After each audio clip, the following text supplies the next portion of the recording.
toute la place. Utilise ma bouche, utilise mes pensées, utilise même la façon de véhiculer ce que tu as mis sur mon cœur. Et parle ce matin, nous voulons entendre ta voix. Seigneur, merci de donner une instruction, une direction. Merci de mettre le doigt sur quelque chose. Alléluia. Afin que nous puissions reconnaître que tu es encore en ce lieu. Seigneur, que la gloire et la louange te soient rendues. Je prie que toute forme de raisonnement qui n'est pas de toi tombe et capitule au nom de Jésus. Seigneur, ce matin, nous voulons t'entendre nous parler. Seigneur, je m'attends à ce que tu nous parles. Et que la gloire, la louange te soit rendue, Père, au nom de Jésus. Amen. Amen. Amen, amen, amen. Amen. Donc, on nous dit restauration totale. Je dis c'est bien. C'est même très bien. Je vais ouvrir une petite lucarne et aborder le sous-thème disant il y a beaucoup d'appelés. Amen. Amen. Amen. Il y a beaucoup d'appelés. On va tout de suite prendre nos Bibles dans le livre de Matthieu 22, l'évangile de Matthieu 22, le verset 14. Le verset 14 arrive comme une conclusion. C'est une conclusion à une parabole du Seigneur Jésus. Je lis le verset 14, car il y a beaucoup d'appelés, mais peu d'élus. Peu d'élus. Comment il peut y avoir beaucoup d'appelés, mais peu de personnes répondent? Nous allons voir cela. Notre thème de restauration totale fait appel à tout ce qui était détruit, tout ce qui n'était pas à sa place, va reprendre sa place, va reprendre sa position, va être restauré. Restaurer veut aussi dire ramener à l'esprit, rafraîchir, faire revenir. C'est aussi restaurer. Et quand Dieu restaure nos vies, c'est de façon parfaite. Il n'y a pas des domaines qui ne sont pas touchés par la restauration. C'est pour cela notre thème dit restauration totale. On dit que tous les aspects, tous les domaines, toutes les petites zones d'ombre vont être restaurées. Le pasteur le dimanche dernier nous a dit que la restauration de Dieu dans nos vies vient après un vrai chantier. Il y a eu un chaos, il y a eu un bouleversement, et puis vient la restauration de Dieu. Bien des fois même, Dieu va chambouler tout. Ce qu'on croit être stable, mais qui n'est pas bâti sur Dieu. Dieu va faire un petit doigt comme ça, tout va être chamboulé. Tu vas dire, mais je ne comprends plus. Ça semblait bien marcher. Dieu va dire, c'est maintenant moi qui veux être le maître d'œuvre. Avant, c'était toi. Mais maintenant, c'est moi qui veux être le maître d'œuvre. Amen. La restauration donc que nous allons vivre va concerner tous les domaines de notre vie. Professionnelle, familiale, dons, talent et appel. Le thème, le sous-thème aujourd'hui, c'est beaucoup d'appelés. Amen. On va tout de suite prendre un passage dans le livre de Job. Il y a combien de chapitres dans le livre de Job? Qui connaît? Il y a combien de chapitres? 30. Il y a combien de chapitres dans l'histoire de Job? Il y a 42. Hein? Il y a 42. Quand on lit les péripéties que Job a vécues, les hauts et les bas, Dieu pouvait répondre au 38e chapitre. Vraiment. Même 30 même. C'est au 42e chapitre. Je ne sais pas auquel chapitre de ta vie tu es. Mais sache que Dieu répond en son temps. Tu vas beau pleurer, tu vas gémir. Il y en a même pour les plus rebelles m'ont dit je ne prie plus. Mais Dieu répondra en son temps. Amen. Job 42, le verset 10 dit: L'Éternel rétablit Job dans son premier état. Amen. J'ai attiré notre attention sur le thème restaurer qui veut dire ramener à l'esprit. Il y a des choses que tu as oubliées. Tu t'es lancé dans beaucoup de chemins, mais ton état initial, là, tu as oublié. Quand on achète un outil, un instrument, un manuel, il y a toujours un mode d'emploi. Donc quand on est arrivé sur la terre, on a chacun notre mode d'emploi. Et dedans, il y a les effets indésirables. Nous, les êtres humains, très souvent, se lancent vite dans les effets indésirables. Parce que c'est ce qui est facile. On veut faire ça. Mais après, on voit les effets indésirables. Et pour certains, on s'assoit maintenant, on réfléchit pour dire, mais où est-ce que j'ai raté quelque chose?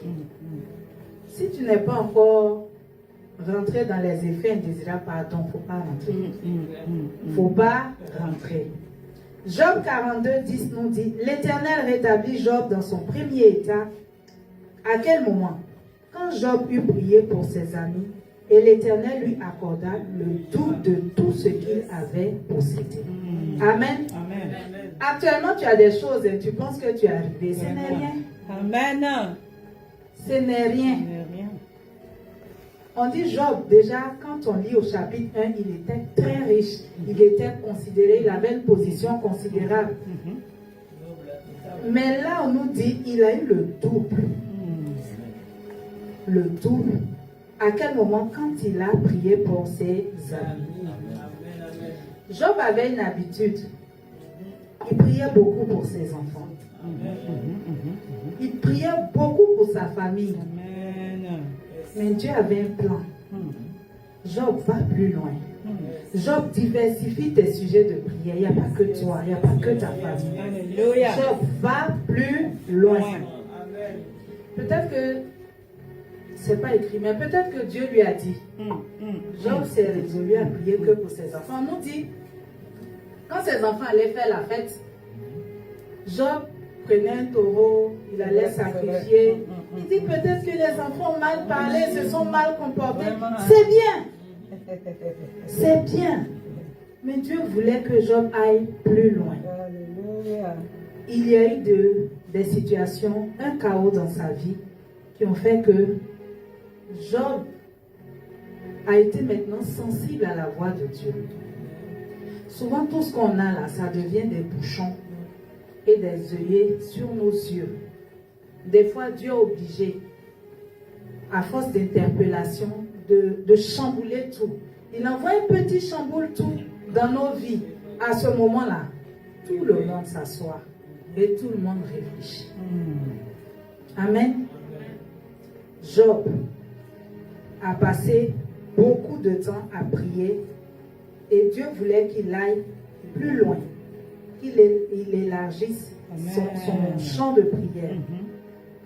Dans cette saison, tous les domaines et aspects de nos vies vont être restaurés. C'est vrai. Les talents que tu n'as pas encore exploités vont être aussi restaurés. L'appel auquel tu mets du temps à répondre, c'est la partie là. Beaucoup d'appelés. Beaucoup d'appelés. Amen. On va voir ce qui se passe quand on résiste à l'appel de Dieu. On veut que tout soit restauré. En tout cas, il y a beaucoup, c'est leur compte financier. Mais il n'y a pas que ça. Il n'y a pas que ça. Dieu veut restaurer aussi l'appel auquel tu n'as pas encore répondu. Il veut que ça revienne encore à ta pensée. Amen. On va prendre nos livres dans le livre de... nos Bibles dans l'histoire de Jonas.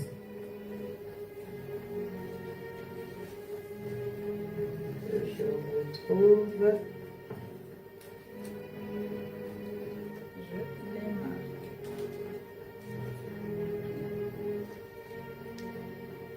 Jonas, on va lire plusieurs passages dans l'histoire de Jonas.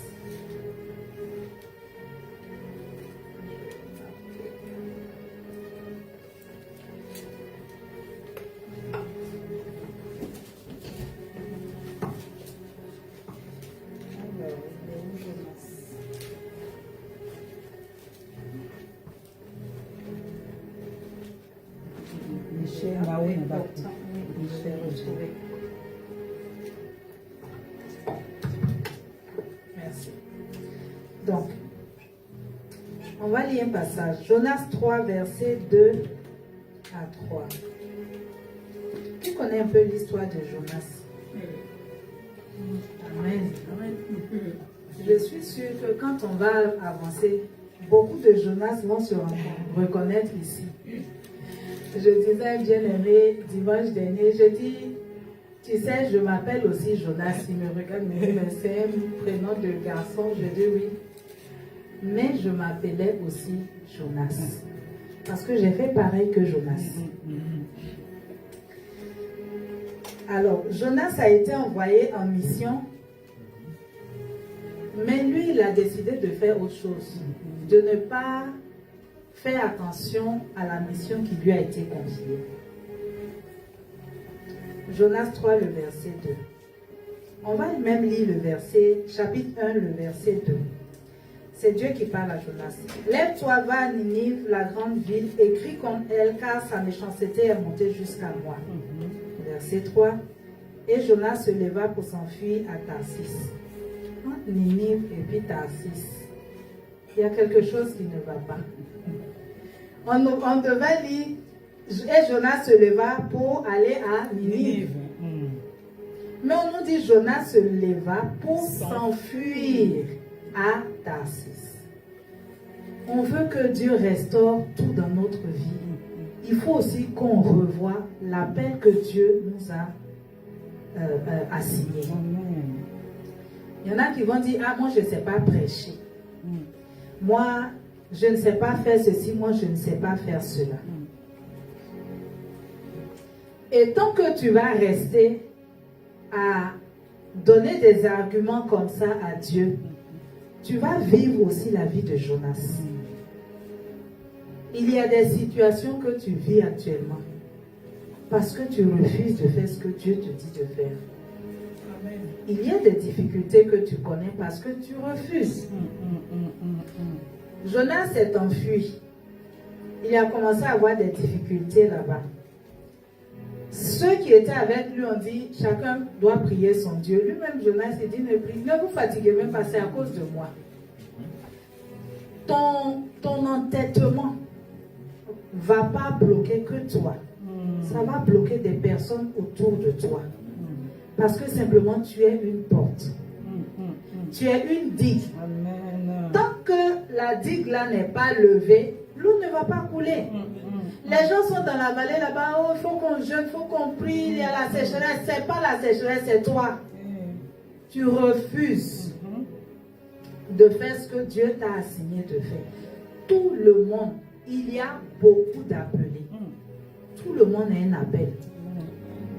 Tout le monde, si tu es né, on ne t'a pas avorté. Tu as réussi à naître. Il y a un appel sur ta vie. Peut-être que tu ne vas pas ouvrir des méga church. Peut-être que tu ne vas jamais même prendre le micro. Mais il y a un appel sur ta vie. Et tant que tu vas dire, ah, moi, ça c'est pour ceux qui sont devant là. Ceux qui sont derrière aussi, Dieu les appelle. Amen. Amen.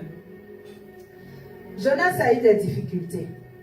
Il a connu beaucoup de difficultés. Et finalement, il s'est assis, il a dit, bon, si je ne réponds pas vite à cette situation-là, quelque chose va, plus ça va aller, plus ça va se compliquer. Jonas a accepté d'accomplir la mission. On lit Jonas 3, le verset 2. Le Seigneur était revenu encore vers lui. Lève-toi, va à Ninive, la grande ville, et proclame-y la publication que je t'ordonne. Au début, Dieu lui parlait. Comme il a résisté, Dieu maintenant lui donne des ordres. Verset 3. Jonas se leva et alla à Ninive selon la parole de l'Éternel. Or, Ninive était une très grande ville de 3 jours de marche. Jonas fit d'abord dans la ville une journée de marche. Il criait et disait, encore 40 jours et Ninive est détruite.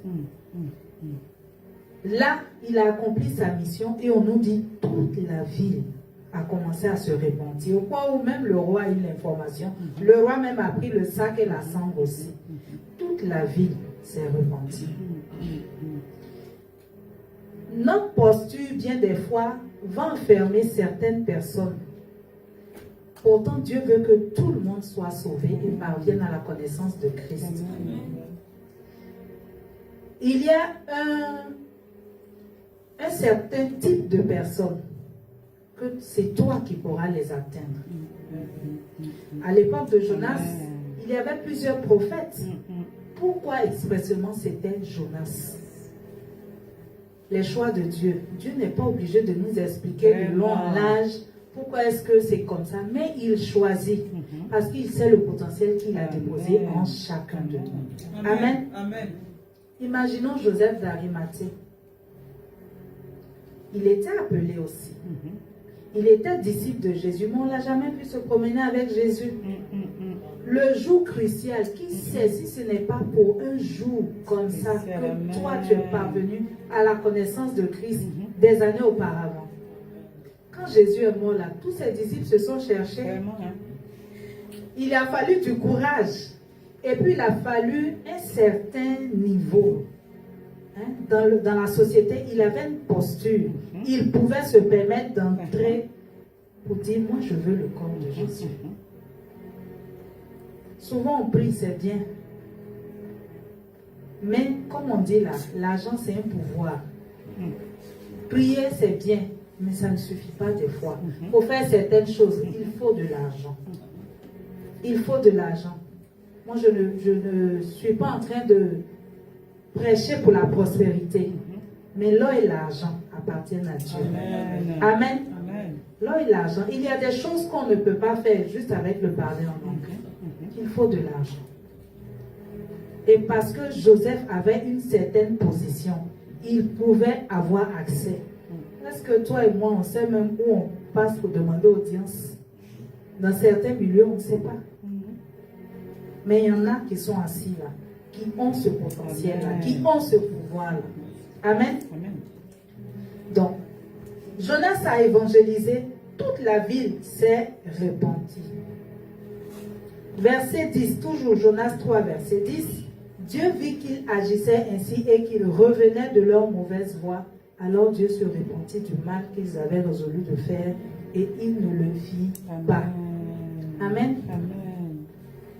Si Jonas n'avait pas obéi, toute la ville allait être détruite. Non seulement lui-même Jonas allait être détruit, mais le sang de toutes ces personnes allait être sur la tête de Jonas. Maman Peggy nous rendait tout à l'heure le témoignage. Elle dit à 2 reprises, elle a vu la photo de cette collègue-là. Elle a raisonné en elle-même, supposons que cette collègue était morte. Supposons qu'elle était morte. Elle allait peut-être aller, puis on dit, bon, tu attends, quand maman Peggy va venir, on va régler cette histoire. Parce que c'était l'opportunité pour que tu t'approches de Christ. Amen.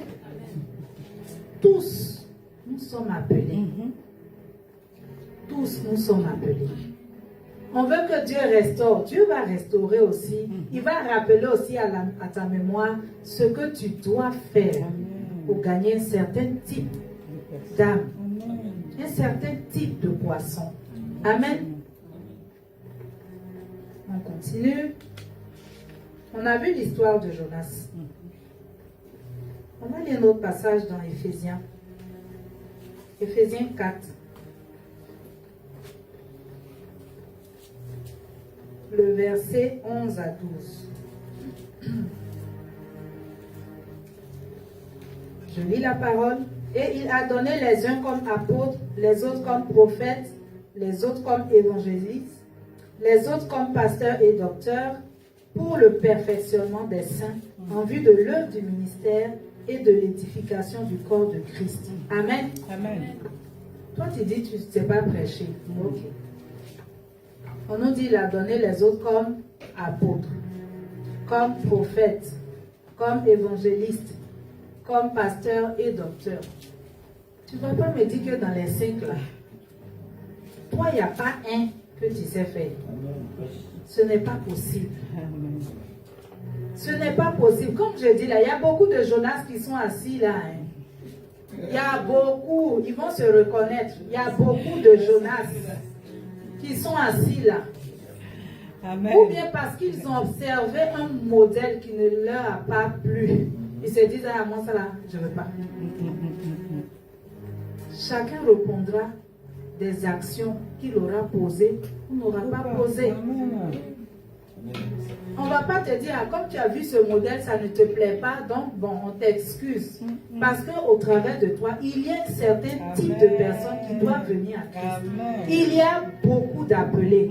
Comme je disais là, le verset vient en conclusion d'une histoire. Un roi avait organisé un festin. Il invitait un certain nombre de personnes à plusieurs reprises. Chacun était occupé à ses affaires. Chacun était occupé à ses affaires. Tu ne veux pas faire les affaires de Dieu. Tu veux, et puis tu pries, Seigneur, bénis-moi mes affaires. Ah. Toi-même, il faut voir. Vraiment. Donc, comment est-ce que nous voulons que le perfectionnement des saints se fasse si nous ne nous levons pas? On va voir dans l'église, ah mais tel frère il est tordu, telle soeur il est tordu, mais pourquoi telle famille se comporte comme ça? L'esprit est à côté de toi pour dire, mais c'est toi, ils attendent. Tu veux voir la perfection dans leur vie, mais agis. Tu veux voir la transformation, mais commence. Tout ça, c'est le pasteur qui va faire, c'est pas possible. Si personne ne se lève, comment viendra le perfectionnement? On veut voir les jeunes aujourd'hui bien filer droit, mais si personne ne veut s'investir, on attend le pasteur, ça là, quand le pasteur va prêcher, oui, ça va faire plus d'effet. Très souvent, pour ceux qui ont des enfants, quand des fois tu parles à l'enfant, il n'est pas tout à fait disposé. Ça, c'est la génération Z de maintenant. Sinon, les X, les Y d'avant, là, eux, ils obéissaient. Mais la génération de maintenant, ils ont en eux un oxygène même qui est rebelle. C'est-à-dire, souvent ils te disent même non. Quand tu leur demandes de débattre un peu, ils ne peuvent pas te dire pourquoi. C'est qui est sûr, le premier mot qui va sortir, c'est non. Et puis maintenant, pour ceux qui ont un peu de maturité, vont chercher à comprendre, mais au fait, c'est pas mauvais ce qu'on me dit de faire. Amen.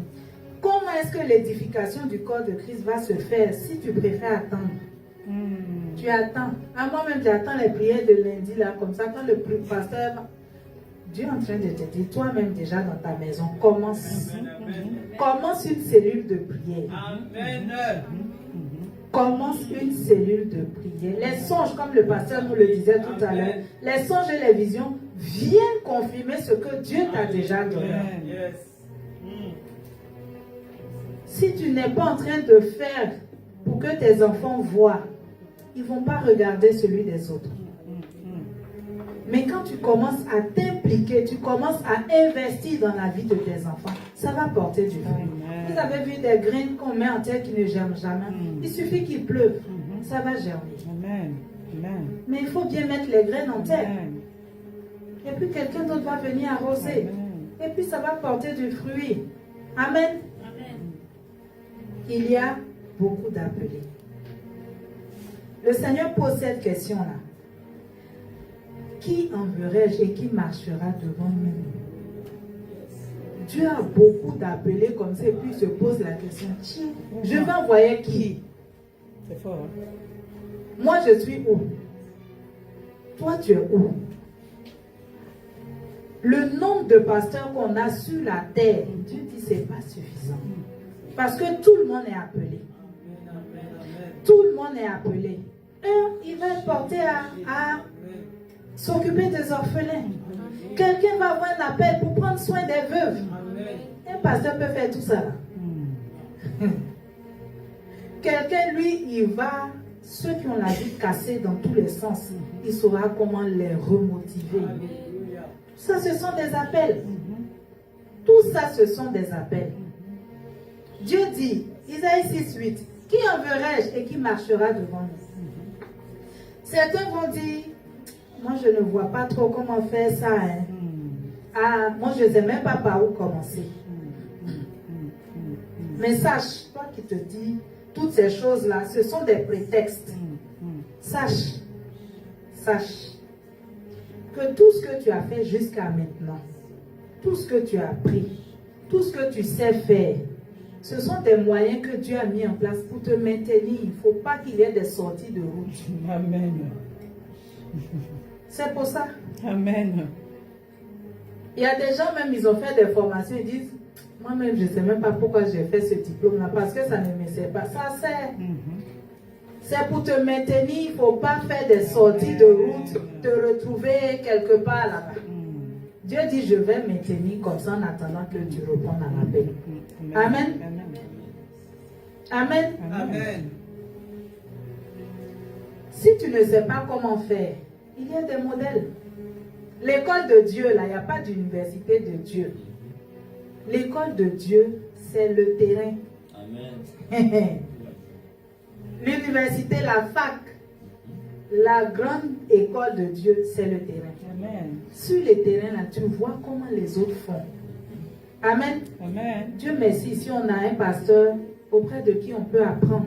Si aujourd'hui je peux me tenir ici et puis même faire un temps d'exhortation, c'est à cause du pasteur. Amen. Amen. J'ai appris à structurer un message parce que j'avais un modèle, parce que j'ai un modèle. La génération d'aujourd'hui, on n'aime pas apprendre. Comment tu vas savoir faire si tu ne veux pas apprendre? Il y en a qui vont dire, je sais faire, mais quand on les met devant les faits, ils ne savent pas faire. Le Seigneur sur la montagne a dit à Moïse, regarde et fais d'après le modèle qui t'a montré sur la montagne. Notre génération, là, on ne veut pas apprendre. Tout ce qu'on sait faire découle des pères. Quand on est enfant, on copie ce que fait notre maman. Si elle aime parler au téléphone, vous allez voir l'enfant va prendre le téléphone, parler dans son langage, parce que c'est ce qu'il voit. C'est ce qu'il voit, c'est ce qu'il entend, c'est ce qu'il reproduit d'abord avant de faire un choix. Quand il a la raison pour dire ça, je ne veux pas faire, ça, je ne veux pas faire. Mais on a des modèles. Tu ne sais pas faire, apprends. Trouve un modèle. En tout cas, si tu as mission restauration que tu ne sais pas, le pasteur est un bon modèle. Amen. Moi-même, je copie. Amen. Mais gravement, je copie. Parce que c'est un bon modèle. Dans la vie, il y a des modèles. Mais ce n'est pas tous les modèles qu'on peut copier. Dans le corps de Christ, il y a des modèles. Tu ne sais pas faire. Trouve un modèle. Regarde. Fais comme le modèle. Le Seigneur interpellait Moïse pour dire, aie soin. Exode 20, 25, verset 40 et Hébreux 8, 5. Aie soin de tout faire d'après le modèle qui t'a été montré sur la montagne. C'est-à-dire, regarde et puis fais la même chose. Il ne faut pas ton inspiration du moment, il ne faut pas venir nous fatiguer. Tu recopies sans réfléchir ce que tu as vu. Recopie ça. Amen. Notre génération n'aime pas. On n'aime pas. Ah, mais on va voir que je fais comme l'autre. En tout cas, moi, je copie mon pasteur. Bien même. Amen. Hein? Amen. Amen. Je copie bien même. Parce que c'est un bon modèle. Amen.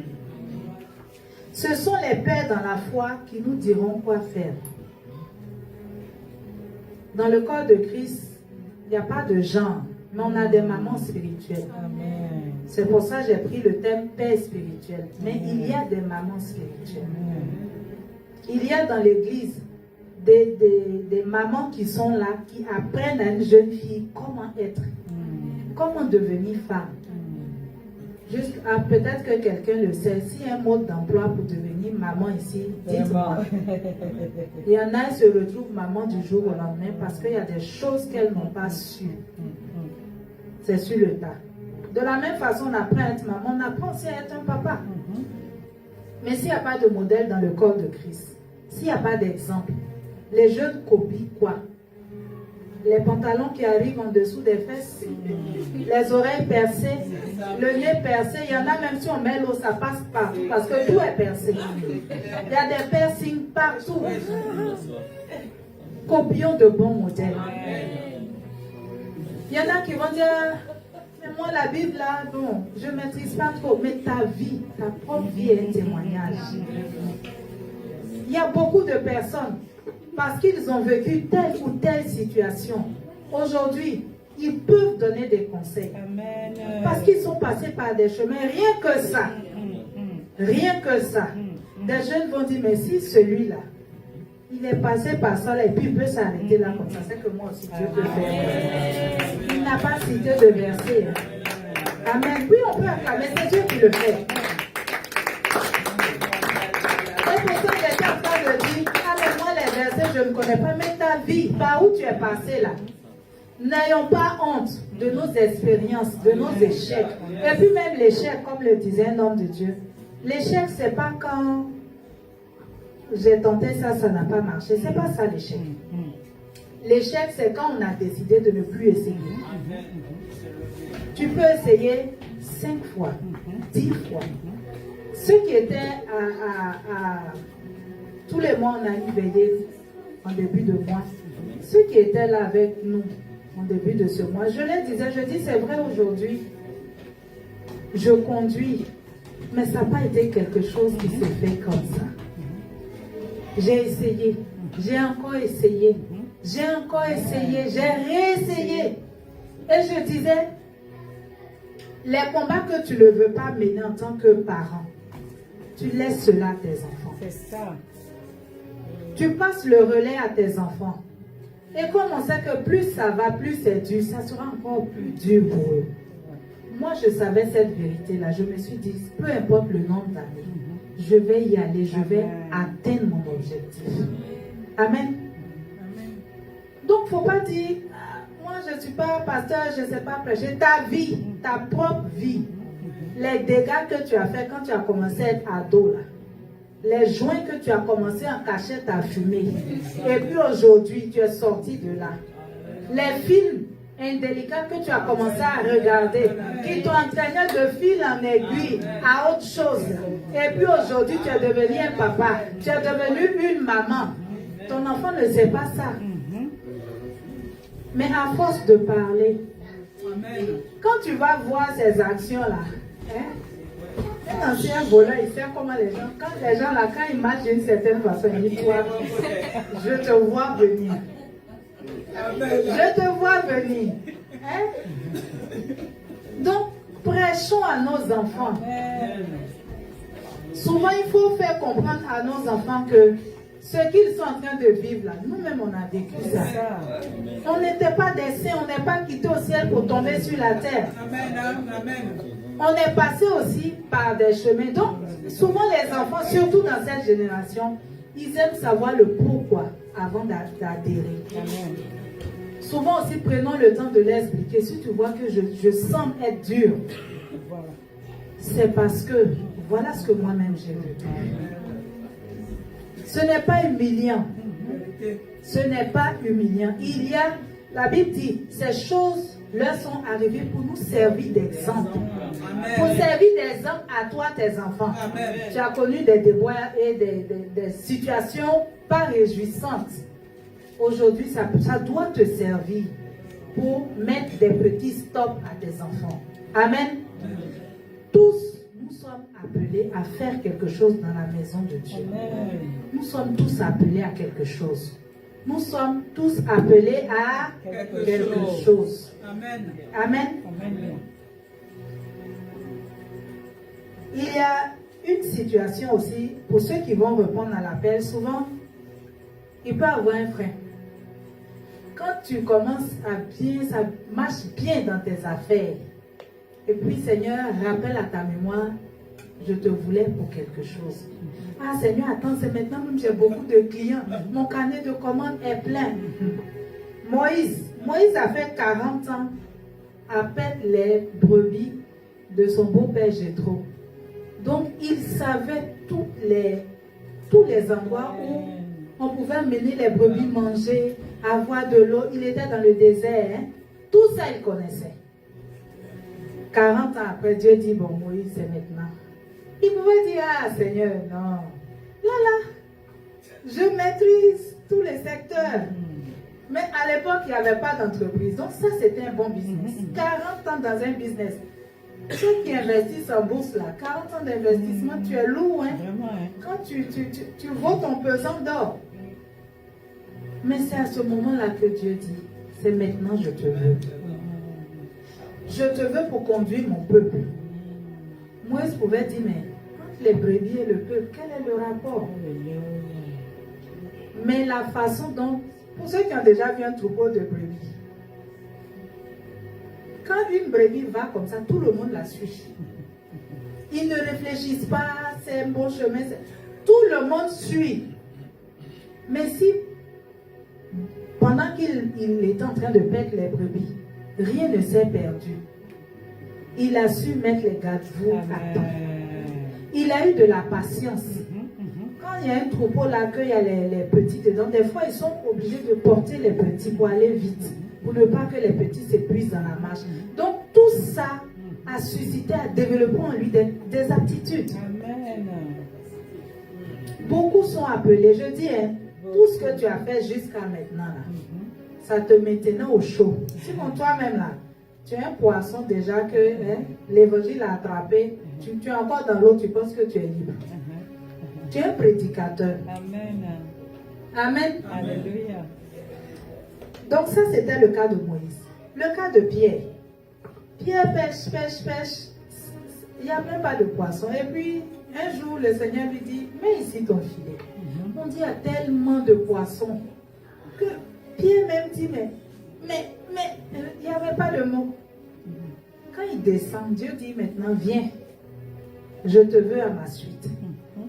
Beaucoup vont dire, ça c'est la voix du diable. Ton entreprise prospère là. Toi, tu es sûr que Dieu t'a appelé. Ça c'est la voix du diable. Dieu aime ce qui est bon. Dieu aime ce qui a de l'expertise aussi. Encore bien. Hein? Amen. Hein? On n'est pas chrétien parce qu'on est médiocre. Vraiment. Un homme de Dieu disait des années en arrière, ils sont venus un matin, lui envoyer un petit garçon, il ne veut pas aller à l'école, il faut le faire pasteur. Il a secoué sa tête, il dit, mais c'est moi que vous insultez. Quand on a échoué dans les études, on devient pasteur. C'est pas vrai. C'est pas vrai. L'évangile à notre époque, là, pour aller prêcher un président, il faut bien structurer tes phrases. Hein. Parce que ta tête peut tomber. C'est quand même le président. Hein. Donc, on n'est pas pasteur parce qu'on a échoué dans la vie. Je suis désolée, loin de là. Amen. Quand vous voyez le pasteur, là, il ressemble à quelqu'un qui a échoué dans la vie. Amen. Dieu aime ce qui est beau. Lui-même, là, il est beau. Amen. Il aime ce qui a de la valeur. Puisqu'il sait où est l'argent et l'or. Donc, il connaît ce qui a de la valeur. Amen. Amen. Amen. Donc, il ne faut pas te regarder à ta situation sociale pour dire non, moi, je ne peux pas prêcher. Tu peux prêcher. Parce qu'il y a des milieux dans lesquels, en tout cas, moi, José, je ne vais jamais entrer. Mais toi, à cause de ton travail, tu vas avoir accès à ces milieux-là. Amen. Amen. Il y a un débat sur la toile, on ne dit pas le nom ici. Il y a des personnes qui les côtoient. Amen. Hein? Toi, tu n'es pas dans ça. Tu peux les envoyer à Christ. Le Seigneur Jésus est aussi mort pour ces personnes. Amen. Amen. Utilisons l'amour de Dieu pour atteindre un maximum de personnes. Amen. Pour toucher un maximum de jeunes. Amen. Pour sortir des personnes de la rue. Il y a des gens qui ne se sentent pas aimés. Donc comme je ne me sens pas aimé, je vais détruire ma vie. Je vais détruire ma santé. C'est l'alcool à outrance, la drogue, le sexe. Parce qu'ils ne s'aiment pas. Parce que jamais même personne ne lui a dit tu es beau, tu es belle. Jamais. Mais toi, parce que tu côtoies ces personnes-là, tu peux leur faire comprendre que Jésus les aime. Amen. Jésus les connaît. Amen. J'ai une tati qui me rendait une fois son témoignage. Elle dit un jour, elle est rentrée dans sa chambre et puis elle a commencé à pleurer. Elle a dit, Seigneur, là c'est bon, j'en peux plus. Je fais le bien. Personne ne revient vers moi-même pour me dire merci. Elle dit, moi c'est fini. Je vais à l'église, je sors, c'est bon. Comme Dieu nous connaît, elle va à la réunion de prière et une parole qui sort. Mot pour mot, ce qu'elle a dit, elle seule dans sa chambre, c'est sorti. Et Dieu lui dit, c'est moi qui élève. Les promotions, les récompenses viennent de moi.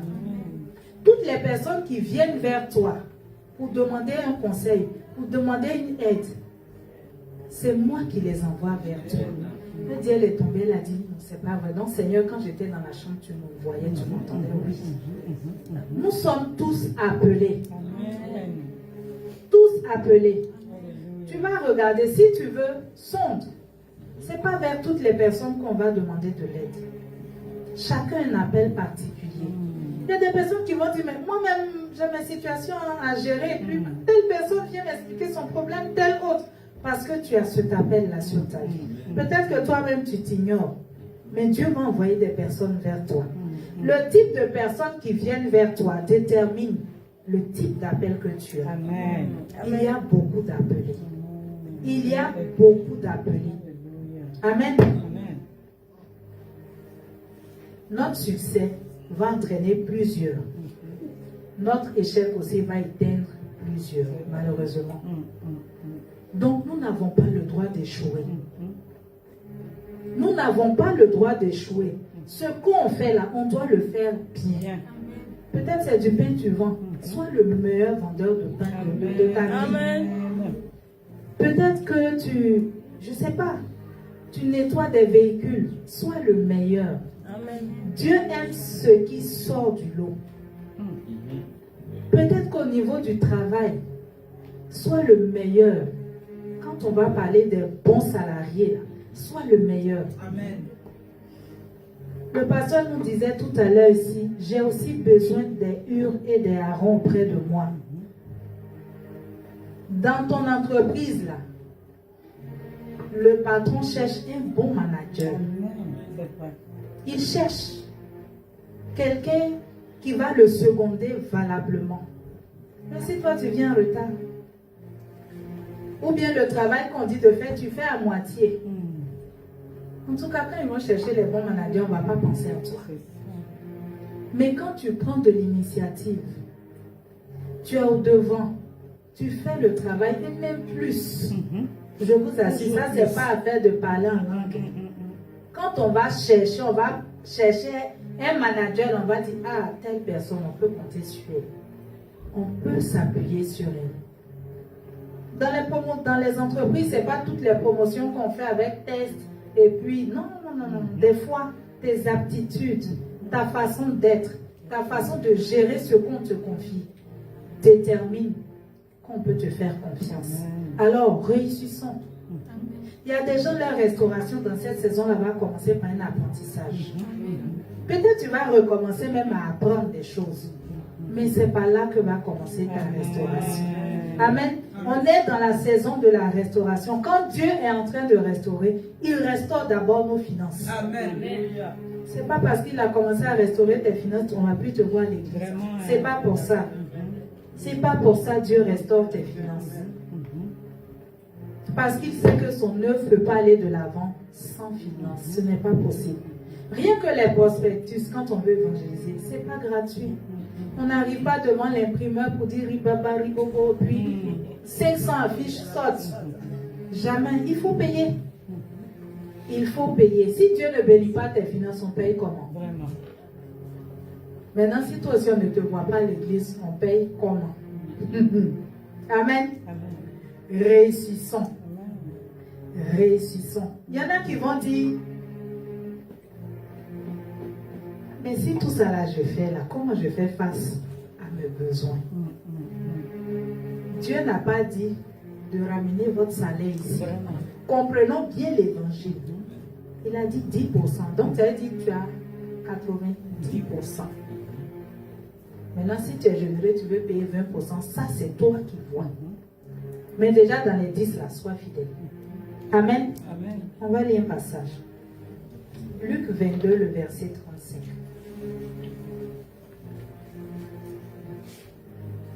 Ce qu'on vit maintenant là, il n'y a rien de nouveau sous le soleil. Les disciples au temps de Jésus ont vécu les mêmes choses. Luc 22, le verset 35 nous dit, il leur dit encore, quand je vous ai envoyé sans bourse, sans sac et sans souliers, avez-vous manqué de quelque chose? Avez-vous manqué de quelque chose? Amen. Ils répondirent, de rien. De rien. Amen.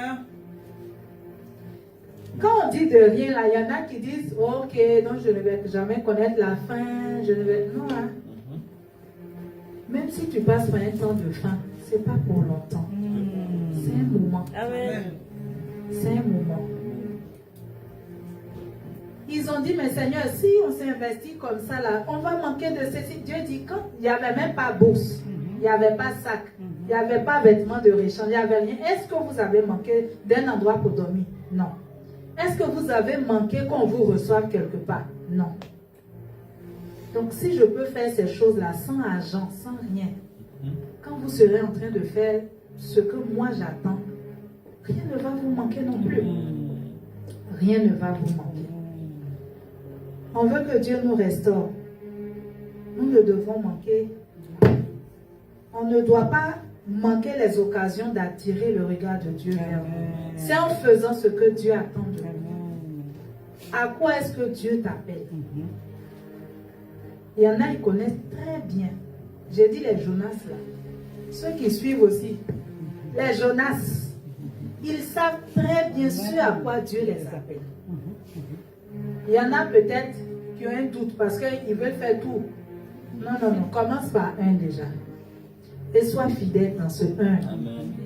Comme je disais, l'école de Dieu, c'est le terrain. En faisant, tu vas voir que tu excelles plus dans ce domaine-là. Mais tant que tu n'as pas commencé à faire, ah mais moi-même mon appel c'est quoi? Pasteur, il faut prier, mon appel c'est quoi? Tout le monde est appelé. Le même appel là, tout le monde a ça. Maintenant toi tu réponds comment? Il y en a qui vont dire, Seigneur, je ne sais pas pour le moment à quoi tu m'appelles, mais je ne veux pas rester oisif dans ta maison. Déjà, je vais commencer à faire ça. Je vais être fidèle en cela. Je vais être fidèle en ceci. Amen. Amen. Nos progrès donc doivent être constants et évidents. Évident, ça veut dire on doit voir. Peut-être cette année, tu as commencé un peu à faire la modération. Gloire à Dieu. Il ne faut pas qu'au bout d'une année, tu sois au point de la modération. Évolue. Évolue. C'est pour cela que j'encourage chacun à déjà commencer cellule familiale. Amen. Donnons l'opportunité à nos enfants de dire ce qu'ils comprennent de l'évangile. Moi, en tout cas, j'apprécie ces moments-là avec mon fils. Parce que des fois, il m'édifie bien. Amen. Du coup, j'aime bien lui donner la parole. Quand on lit, je dis, qu'est-ce que tu as compris? Il explique à sa façon, mais très édifiant. Amen. Instruisons et puis soyons réguliers dans nos moments de cellule familiale. C'est là que les enfants commencent à avoir le courage. On apprend à prier. On ne naît pas avec une formule toute faite de prière. Comment est-ce qu'on prie? Comment est-ce qu'on prie? C'est dans les cellules de maison qu'on apprend cela. Instruis l'enfant. Quand il va être grand, il ne va pas s'en détourner. Amen. Ces moments de prière-là, quand même l'enfant va être à la fac, quand même l'enfant va être loin, ça va être des moments qui sont imprégnés en lui. Il va s'obliger à le faire. Amen. Peut-être tu vas dire, ah, je ne vois pas trop. Mais travaille à emmener des gens à Jésus. Travaille à permettre à des rétrogrades de reprendre le chemin de l'Église. Travaille à faire monter des personnes dans l'estime en leur faisant que Jésus les aime. Travaille à cela. Travaille à cela. Dieu, pendant que tu seras en train de faire cela, Paul et Silas, pendant qu'ils servaient, l'Esprit a dit, mettez-les à part pour l'œuvre à laquelle je les ai appelés. Tant que tu vas être hors de l'œuvre, on ne pourra pas dire, voilà ce à quoi on t'appelle. Implique-toi davantage. Je sais que tu le fais déjà, mais davantage, fais-le encore plus. Sois présent, sois régulier. On ne peut pas croître en dehors d'une assemblée locale. Ce n'est pas possible. Vous avez vu une plante, on la plante ici, on la déracine, on la plante là, on la déracine, on la met dans un autre pot, on change de tête. Elle ne va jamais porter de fruits. Un coup tu es là, 2 jours tu n'es pas là, 3 jours tu es là, 3 jours tu n'es pas là, 1 mois tu n'es pas là, tu réapparais après. Soyons constants. Soyons réguliers. Amen. Bien-aimés, n'oublions pas que notre joie sera parfaite lorsqu'on sera en train de faire ce que Dieu attend de nous. Il y a des frustrations que tu as parce que tu n'es pas en train de faire ce que Dieu attend de toi. Les frustrations vont venir, elles vont naître parce que tu es en train de faire quelque chose mais pas ce que Dieu veut. Comme Jonas, il allait à Tarsis, le poisson l'a avalé, le poisson même l'a vomi à Ninive. Finalement il dit je vais faire ce que Dieu me dit de faire. Mais dans le ventre du poisson, il a prié. Dans le ventre du poisson, il a prié. Peut-être que tes frustrations ne te dérangent pas. Donc, tu ne vas pas prier. Mais si ça te dérange, prie. Amen. Seigneur, qu'est-ce que tu attends de moi? Qu'est-ce que tu veux que je fasse? Dans cette saison-là, j'ai entendu que tout va être restauré. Mes dons, mes talents, mes capacités, mes aptitudes, tout, dans tous les domaines de ma vie. Donc, je crois aussi que l'appel que tu as mis sur ma vie va être restauré. Amen. Alors, Seigneur, à quoi est-ce que tu m'appelles? Dieu aime qu'on lui pose des questions parce qu'il répond. Tant que tu ne lui poses pas de questions, Dieu ne va pas te donner une réponse. Souvent même, il t'envoie les réponses par énigme. Le Seigneur aime bien ça. Tu lui poses des fois des questions. Mais il ne te répond jamais directement. En tout cas, moi, de ce que j'expérimente. Il ne va pas te répondre par oui ou non. C'est trop simple. Il t'envoie une énigme. Tu vas te réfléchir dessus. Mais pendant que tu es en train de faire ça, il vient à ta rencontre. Amen. Amen. On va lire un dernier passage. Je suis sur la fin de mon message. Jean 15, le verset 11. Je vous ai dit ces choses afin que ma joie soit en vous et que votre joie soit parfaite. Amen. Le Seigneur veut que notre joie soit parfaite. Ce n'est pas les demi-joies, les demi-portions de joie. Il veut que notre joie soit parfaite. Donc toutes ces paroles qu'on a entendues depuis ce matin, depuis l'intercession jusqu'à maintenant, tout cela c'est pour que notre joie soit parfaite. Quelqu'un va dire, je ne suis pas encore baptisé, donc ça ne me concerne pas. L'homme qui était sur la croix avec Jésus, le brigand, il s'est baptisé dans quelle assemblée? Mais il a reconnu que Jésus était le Seigneur. Amen. Il a reconnu. Donc ne te cache pas derrière le prétexte qui dit, comme je ne suis pas encore baptisé, donc ce message-là ne me concerne pas. C'est pour toi-même que je dis ça. Oui. C'est pour toi que je dis ça. Tu es tout aussi appelé, mais tu tardes. Tu tardes. Si tu entends ce message, parce que tu l'as entendu, tu n'as plus d'excuses pour dire je vais attendre encore plus tard. Pendant que même tu n'es pas encore baptisé, commence à faire ce qui est bien. Dieu va te montrer le chemin. Dieu va te montrer la voie à suivre. Amen. Est-ce qu'on peut bénir notre Dieu pour sa parole? Oui, on peut se mettre debout. Oh, merci Saint-Esprit. On va élever ensemble la voix. Et dire merci au Seigneur pour la restauration, pour toutes ces pensées qu'il ramène. Il y a des personnes qui vont se rappeler, ah oui, en telle année, j'avais un tel projet à cœur. Ça va revenir à ta mémoire, parce que c'est le temps de la restauration. Dieu va rafraîchir. Dieu va rafraîchir. Élevons ensemble la voix. Oh, merci Saint-Esprit. Seigneur, je bénis ton nom encore pour cette opportunité que tu nous donnes, que nous sommes tous appelés. Tous appelés. Seigneur, je prie et je te rends grâce parce que c'est l'occasion encore de nous remémorer ces choses que tu avais mises dans nos cœurs et que nous avions mis de côté parce que happés par tant d'activités. Seigneur, aujourd'hui encore, tu nous rappelles, Seigneur mon Dieu, que nous avons une mission à accomplir. Nous avons une œuvre à accomplir. Seigneur, donne-nous de prendre cela à cœur. Donne-nous de nous impliquer. Donne-nous de travailler à cela. Et Seigneur, s'il venait encore des doutes au-dedans de nous, donne-nous de trouver des modèles vers lesquels nous allons nous approcher pour apprendre, Seigneur mon Dieu, et faire selon le modèle qui va nous être présenté. Père, je te bénis, je te rends toute la gloire. Je loue ton nom encore pour ta fidélité.